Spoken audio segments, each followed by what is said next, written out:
Kaden Honeycutt just turned one afternoon at Watkins Glen into the moment that could completely change his NASCAR future, because this wasn't just a first Truck Series win. This was a driver who spent last week openly questioning himself, coming back 7 days later and beating two of the best road course racers in NASCAR, Connor Zilisch and Gisbergen, in pure chaos under overtime pressure.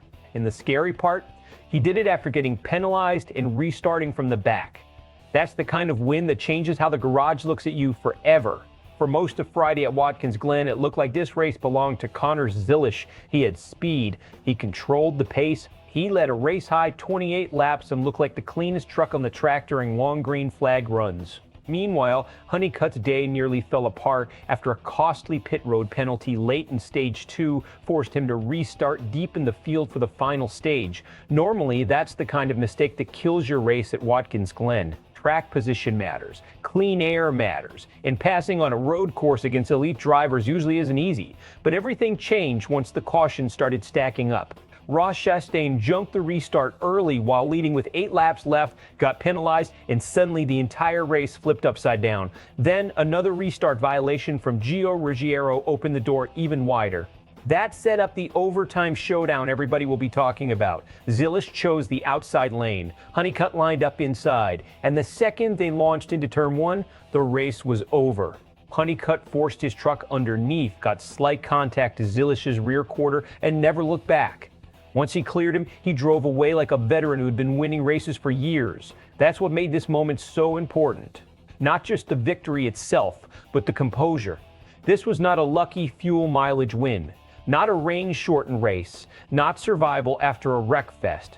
Honeycutt had to execute under maximum pressure against drivers who specialize in this exact kind of racing. And remember, earlier that same day, he already won the ARCA race at Watkins Glen. That means he swept both races on the same day, something only Sam Mayer had previously accomplished back in 2020. That's elite company. Now let's talk about why this matters far beyond one trophy.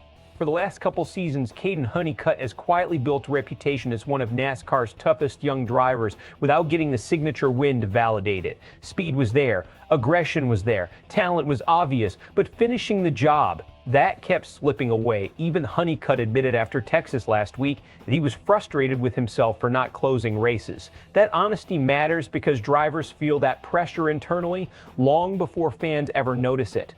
And in NASCAR, once the doubts start creeping in, they can snowball fast. Instead, Honeycutt responded with the biggest performance of his career. That changes locker room perception immediately. Crew chiefs notice it, owners notice it, cup teams definitely notice it. Especially because this wasn't a super speedway lottery race. This happened on a technical road course where precision matters every lap. Now here's the deeper strategic angle nobody should ignore. This win proved Honeycutt can adapt. Road courses expose weaknesses brutally. Braking zones, shifting, tire management, restart decisions. One mistake ruins your day, yet Honeycutt survived every type of pressure possible in this race. Penalty? Recovered. Late cautions? Handled them. Overtime restart against Zilisch? Won it. Pressure from SPG behind him? Never cracked. That's not just speed anymore, that's race maturity. And honestly, that may be the most dangerous development for the rest of the Truck Series field.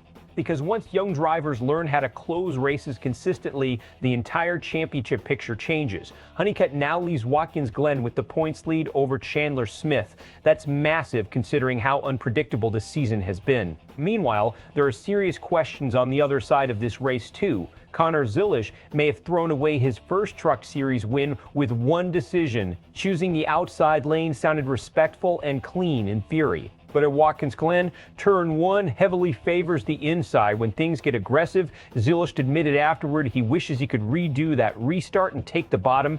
That's a painful lesson, especially because opportunities in NASCAR don't always come back quickly. And then there's Chastain. His restart violation completely changed the race outcome. The radio reaction afterward said everything. He genuinely believed he didn't jump early because he was the control vehicle. NASCAR clearly disagreed. That penalty turned a potential win into a 28th place disaster after the late wreck. Those moments matter in playoff positioning.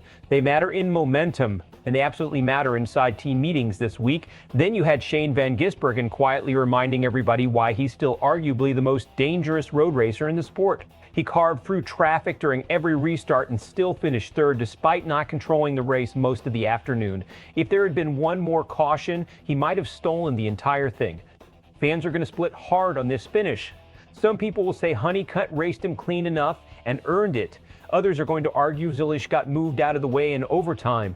And honestly, that debate is exactly why NASCAR loves finishes like this. Aggressive, emotional, controversial, but still believable racing. That's the formula that keeps these moments alive all weekend. Now, looking ahead, there are two very different futures coming out of Watkins Glen. Best case scenario, this becomes the breakthrough moment that launches Honeycutt into legitimate championship contention. Confidence changes everything in NASCAR, and drivers often become completely different once they get that first win off their backs. If that happens, the Truck Series may have a new weekly threat. Worst case scenario, this turns into a one-race emotional peak, and the pressure of expectations suddenly gets even heavier because now teams will race him differently. Rivals won't underestimate him anymore.